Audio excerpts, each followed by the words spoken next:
কামাখ্যা বলতে আমরা বেশিরভাগ ক্ষেত্রেই জানি মা সতীর যোনি এখানে পতিত হয়, অর্থাৎ সতীপীঠ, এবং এই কামাখ্যা অম্বুবাচীর সঙ্গে সরাসরি সম্পর্কিত।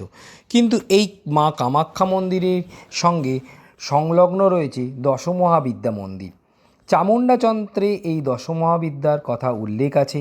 কামাখ্যা মন্দিরের সঙ্গেও এই দশমহাবিদ্যা অঙ্গাঙ্গিভাবে জড়িত, কিন্তু এ তথ্য অনেকেরই অজানা। এই ভিডিওতে আমরা আপনাদের মা কামাখ্যার সেই দশমহাবিদ্যার স্বরূপটি বর্ণনা করব, অর্থাৎ আপনারা এই ভিডিওর মাধ্যমে জানতে পারবেন কামাখ্যা মন্দির সংলগ্ন কোন কোন স্থানে কিভাবে এই দশমহাবিদ্যা মন্দিরগুলোতে সহজে পৌঁছতে পারবেন। এবং ভিডিও শেষে আমরা আপনাদের জানাবো, যদি অম্বুবাচীতে মা কামাখ্যা দর্শন সম্ভব নাও হয়, তবে কিভাবে রাশি অনুযায়ী দশমহাবিদ্যার কোন মহাবিদ্যার জপ আপনারা করবেন, যাতে মনস্কামনা সহজেই পূর্ণ হতে পারে। প্রথমেই বলবো দশমহাবিদ্যার পৌরাণিক কাহিনী। বৃহদ্ধর্ম পুরাণের মধ্যখণ্ডের 6ঠ অধ্যায় অনুসারে দক্ষযজ্ঞের সময় দেবী সতী যজ্ঞস্থলে যাওয়ার জন্য একদা ব্যাকুল হলেন, কিন্তু মহাদেব তাতে অনুমতি না দেওয়ায় মা সতী ক্ষুব্ধ হয়ে ভয়ঙ্কর শ্যামামূর্তি ধারণ করে এবং মহাদেবকে 10 দিক দ্বারা আবদ্ধ করলেন। 10 দিকের সেই 10টি স্বরূপিণী শক্তি দশমহাবিদ্যা। চামুণ্ডাতন্ত্রে এই দশমহাবিদ্যা হলেন দেবী কালী, দেবী তারা, দেবী ষোড়শী বা ত্রিপুরা সুন্দরী, দেবী ভুবনেশ্বরী, দেবী ভৈরবী, দেবী ছিন্নমস্তা, দেবী ধূমাবতী, দেবী বগলামুখী, দেবী মাতঙ্গী এবং দেবী কমলা। দশমহাবিদ্যা স্বরূপের মধ্যে প্রথমেই দেবী কামাখ্যা। মন্দিরের গর্ভগৃহে 4 বর্গক্ষেত্র শিলাপীঠে, যেখানে পাতাল থেকে জলধারা উত্থিত হচ্ছে সর্বদা, সেটা মা কামাখ্যার যোনিমণ্ডল। দশমহাবিদ্যার মধ্যে দেবী ষোড়শী বা ত্রিপুরা সুন্দরী স্বয়ং মা কামাখ্যা। যোগিনীতন্ত্রে উল্লেখ অনুযায়ী এই যোনিপীঠের পূর্ব প্রান্তের 2টি পীঠের একটি দেবী মাতঙ্গী বা দেবী সরস্বতী এবং অন্যটিতে দেবী কমলা বা মা লক্ষ্মী আসনা। অর্থাৎ কামাখ্যা গর্ভগৃহেই আছেন দশমহাবিদ্যার 3 মহাবিদ্যা, ষোড়শী, মাতঙ্গী এবং কমলা। অন্য মতে দশমহাবিদ্যার এই দেবী মাতঙ্গী মা দুর্গারই আর এক নাম। অন্ধকাসুরের রক্ত পান করার জন্য মহাদেবের দেহ থেকে মাতঙ্গীর সৃষ্টি, যিনি বাকশক্তি এবং সার্বিক সংযমের কারক। এরপর বলবো দেবী কমলা প্রসঙ্গে। সমুদ্র মন্থনে সমুদ্র গর্ভ থেকে বিদ্যুৎ মালার ন্যায় উৎপত্তি লক্ষ্মীরূপী মা কমলা, যিনি জাগতিক কামনা বাসনা ও সকল সুখের কারক। আর মা কামাখ্যা নিজেই হলেন স্বয়ং ষোড়শী বা ত্রিপুরা সুন্দরী।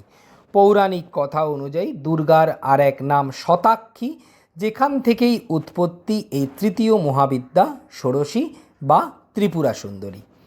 3টি মহাবিদ্যা কামাখ্যা মন্দিরের গর্ভগৃহে থাকলেও বাকি 7টি মহাবিদ্যার শিলাপীঠ রয়েছে কামাখ্যা পাহাড়ের বিভিন্ন প্রান্তে। এবারে বলবো এই 7টি মহাবিদ্যা কোন স্থানের আছে কামাখ্যায় এবং সেখানে কিভাবে সহজেই আপনারা পৌঁছতে পারবেন। প্রথমেই মহাবিদ্যা কালী। কামাখ্যা পাহাড়ে কামাখ্যা মন্দিরের পাশেই এই মা কালী মহাবিদ্যা মন্দির। মাঝারি আকারের মন্দির, কয়েকটি সিঁড়ি ভাঙলেই গর্ভগৃহ। কোনো বিগ্রহ নেই এই মন্দিরে। কামাখ্যা যোনিপীঠের মতোই শিলায়িত দেবী। আকারহীন এই শিলাই কালিকা ধ্যানে পূজিত হয়। কামেশ্বর মহাদেব শিলা মন্দিরে মাঝামাঝি জায়গায় দীর্ঘেশ্বরী শক্তিপীঠ নামেও বা দীর্ঘেশ্বরী পীঠ নামেও এটি খুবই পরিচিত। গুয়াহাটি সদর থেকে 10 কিলোমিটার দূরে উত্তর গুয়াহাটিতে এই দীর্ঘেশ্বরী পীঠ অবস্থিত। জলপথে শুক্রেশ্বর ঘাট থেকে ফেরি সার্ভিসে বা সড়কপথে শুক্রেশ্বর ঘাট থেকে উত্তর গুয়াহাটি পর্যন্ত অটো বা ট্যাক্সিতে যাওয়া যায়। দীর্ঘেশ্বর পীঠ সংলগ্ন ঢোলগোবিন্দ মন্দিরটিও খুবই বিখ্যাত। এরপর বলবো অপর মহাবিদ্যা অর্থাৎ দেবী তারা মন্দির। কামাখ্যা ও কালী মন্দিরের মাঝে এই দেবী তারা মন্দির। এখানে মা তারা উগ্রতারা নামে খ্যাত। কামাখ্যা বাস স্টপেজ থেকে 1.5 কিলোমিটার দূরে বা কামাখ্যা রেল স্টেশন থেকে 4 কিলোমিটার দূরে অথবা গুয়াহাটি রেল স্টেশন থেকে 8 কিলোমিটার দূরে এই মন্দির। এর অনেকগুলি সিঁড়ি আছে। মন্দিরে কোনো গর্ভগৃহ নেই।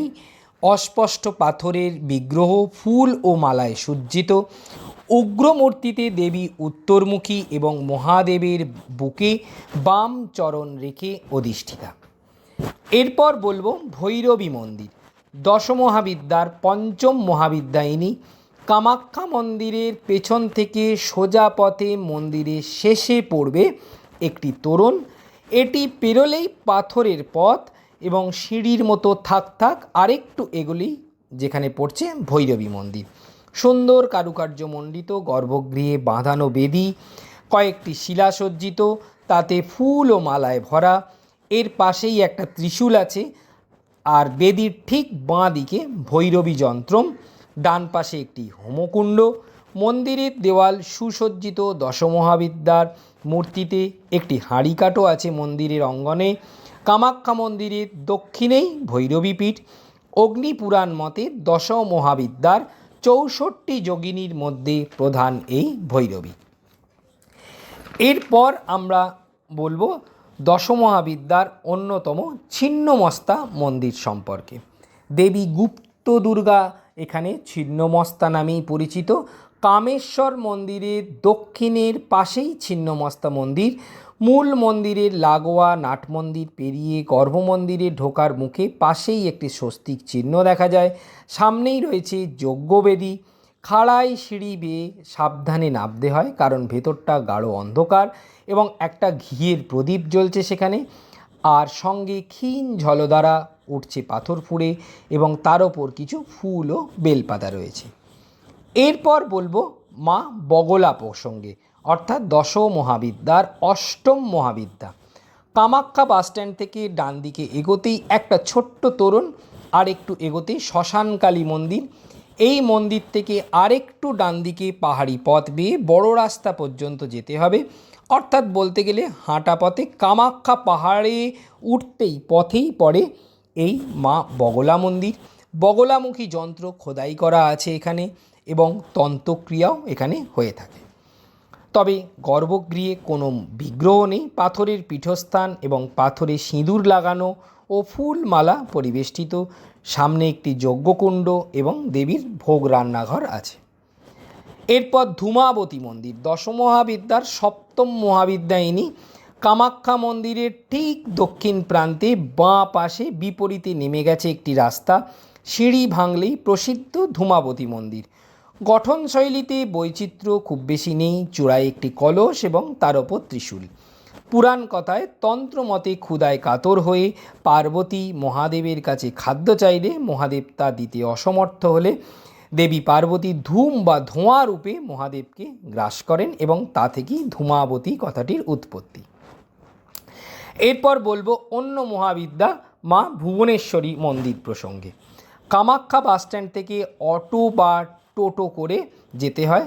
মন্দিরের আগে বাঁধানো সিঁড়ি আছে। তবে কামাখ্যা মন্দির থেকে 165 ফুট ওপরে ব্রহ্ম পর্বতে এই ভুবনেশ্বরী মন্দির। মন্দিরের পেছনেই আছে একটি বেলগাছ, যার তলায় বসে সিদ্ধিলাভ করেন স্বয়ং স্বামী নিগমানন্দ সরস্বতী। এরপর আমরা মূল আলোচ্য বিষয় বলতে চলেছি, যে কথাটি আমরা আপনাদের ভিডিওর প্রথমেই বলেছিলাম, অর্থাৎ দশমহাবিদ্যার স্বরূপগুলির সঙ্গে নবগ্রহের এবং রাশির সম্পর্ক। দেবী কালিকা হচ্ছে দশমহাবিদ্যার প্রথম রূপ এবং যিনি স্বয়ং শনিদেবকে নিয়ন্ত্রণ করেন, এবং মকর এবং কুম্ভ রাশি এর সঙ্গে সরাসরি সম্পর্কিত। দেবী তারা দ্বিতীয় স্বরূপ দশমহাবিদ্যার, এবং নবগ্রহের মধ্যে দেবগুরু বৃহস্পতিকে নিয়ন্ত্রণ করেন দেবী তারা। ধনু এবং মীন রাশি যার সঙ্গে সরাসরি সম্পর্কিত। তৃতীয় মহাবিদ্যা দেবী ষোড়শী, যিনি নিয়ন্ত্রণ করেন বুধ গ্রহকে এবং যার সঙ্গে সরাসরি সম্পর্কিত মিথুন রাশি ও কন্যা রাশি। দেবী ভুবনেশ্বরী অর্থাৎ চতুর্থ দশমহাবিদ্যার স্বরূপ, যিনি নিয়ন্ত্রণ করেন স্বয়ং চন্দ্রদেবকে এবং যার সঙ্গে সরাসরি সম্পর্কিত কর্কট রাশি। এরপরে রয়েছে পঞ্চম মহাবিদ্যা দেবী ভৈরবী, যিনি নিয়ন্ত্রণ করেন জ্যোতিষশাস্ত্রের লগ্নকে, অর্থাৎ নিজেকে, লগ্ন বা সময়কে। এরপরে আছে দেবী ছিন্নমস্তা অর্থাৎ দশমহাবিদ্যার যিনি হচ্ছেন ষষ্ঠ স্বরূপ, তিনি নিয়ন্ত্রণ করেন রাহুকে। এবং সপ্তম মহাবিদ্যা ধূমাবতী, তিনি নিয়ন্ত্রণ করেন কেতুকে। অষ্টম মহাবিদ্যা দেবী বগলামুখী, যিনি নিয়ন্ত্রণ করেন মঙ্গল গ্রহকে এবং যার সঙ্গে সরাসরি সম্পর্কিত রাশি মেষ এবং বৃশ্চিক। এবং নবম দশমহাবিদ্যা দেবী মাতঙ্গী, যিনি নিয়ন্ত্রণ করেন স্বয়ং সূর্যনারায়ণকে, যার সঙ্গে সরাসরি সম্পর্কিত সিংহ রাশি। এবং অবশেষে দশম মহাবিদ্যা অর্থাৎ দেবী কমলা, যিনি নিয়ন্ত্রণ করেন শুক্র গ্রহকে, যার সঙ্গে সরাসরি সম্পর্কিত বৃষ রাশি এবং তুলা রাশি। জ্যোতিষ সংক্রান্ত এরকম নিত্য নতুন তথ্য পেতে আমাদের চ্যানেলটি সরাসরি সাবস্ক্রাইব করুন এবং জ্যোতিষ সংক্রান্ত যে কোনো প্রশ্ন সম্পূর্ণ বিনামূল্যে পেতে আমাদের হোয়াটসঅ্যাপ করতে পারেন 7003292110 এই নম্বরে। সঙ্গে আপনার জন্ম সময় এবং জন্ম তারিখটি উল্লেখ করতে একদম ভুলবেন না। তাহলে আজ এই পর্যন্তই। রাধেই রাধে।